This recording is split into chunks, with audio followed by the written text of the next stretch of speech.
పూరా లోకల్ 10 ఏళ్ళు వాళ్ళ చేతుల్లోనే ఉన్నది.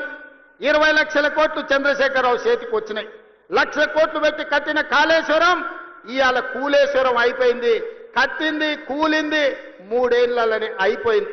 వెనకట్టెవడో బుద్ధిమంతుడంట పందిరేస్తే కుక్కతోక తలిగి కూలిపోయిందంట. చంద్రశేఖరరావు కట్టిన కాళేశ్వరం 3 ఏళ్లలో కూలేశ్వరం అయింది. నేను అడుగుతున్న ఇవాళ ఈడికి వచ్చిన వాళ్ళని ఇంజనీర్లను తెలంగాణ మేధావులను ఆలోచన చేయండి. 60-70 ఏళ్ల కింద మేము కట్టిన నాగార్జున సాగర్ ఎట్లుంది, మేము కట్టిన మూసీ నది ఎట్లుంది, మేము కట్టిన శ్రీశైలం ఎట్లుంది, మేము కట్టిన శ్రీరామ్ సాగర్ ఎట్లుంది, మేము కట్టిన కల్వకుర్తి ఎట్లుంది, భీమా ఎట్లుంది, నెట్టంపాడు ఎట్లుంది, కోయిల్ సాగర్ ఎట్లుంది, జూరాల ప్రాజెక్ట్ ఎట్లుంది. మాట్లాడదామా, చర్చ చేద్దామా? నాగార్జున సాగర్ కట్ట మీద మేం కట్టింది ఎట్లుందో మీరు కట్టిన మేడిగడ్డ సుందిల అన్నారం పోదమా?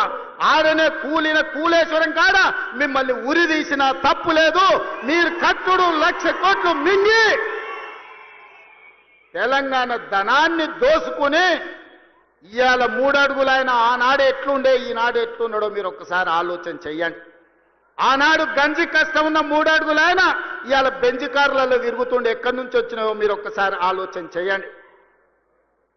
ఇవాళ మీరు మమ్మల్ని పని చేయలేదంటారా? ఇవాళ తుంగతుర్తికి పెద్దలు ఉత్తమ్ కుమార్ రెడ్డి గారు చెప్పిండ్రు, దేవాదుల నుంచి ఇక్కడికి నీళ్లు తేవాలే ప్యాకేజ్ నెంబర్ 6 నుంచి అని ఈ వేదిక మీద నుంచి నేను మాట ఇస్తున్నా.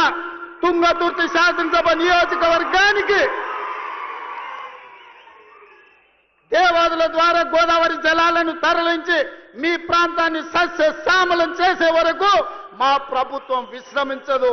మేము ఖచ్చితంగా పని చేసి చూపిస్తామని నేను ఈరోజు చెప్పదలుచుకున్నా. ధర్మారెడ్డి కాలువ కావచ్చు, పిలాయిపల్లి కాలువ కావచ్చు, బునియాది కాలువ కావచ్చు, SLBC టన్నెల్ కావచ్చు, ఆనాడు మేము మొదలు పెడితే నువ్వు పూర్తి చేయలేకపోయినావు. ఏట్లో రాయి తీయ కూట్లో రాయి తీయలేనోడంట ఏట్లో మునిగి పెద్ద బండరాయి తీస్తాడంట. ఈ మునగాడంట గోదావరి జలాలు తుంగతుర్తికి తెస్తాడంట. 10 ఏళ్ళు మన గడ్డి వీకినవా? ఫామ్ హౌస్ల దొర దగ్గర గాడిద పని చేసినావా అని నేను అడుగుతున్నా. 10 ఏళ్ళలో ఒక్కరోజన్నా ఆలోచన చేసినవా? తులసి వనంలో గంజాయి మొక్కలాక ఆడొక్కడి గెలిచి ఏకలింగం ఏందేందో మాట్లాడుతున్నాడు. ఆ కాంగ్రెస్ పార్టీ కార్యకర్తలారా మీరే చూసుకోండి. ఆ ఏకలింగంను ఇవాళ ఈ నల్గొండ జిల్లా తులసి వనంలో ఒక గంజాయి మొక్క మొలిసింది. పక్కనే వచ్చేసారి కూకటి వేళ్లతో నా గంజాయి మొక్కను బీకే బాధ్యత మీదే అని చెప్పి నేను ఈ సందర్భంగా తెలియజేస్తున్నా.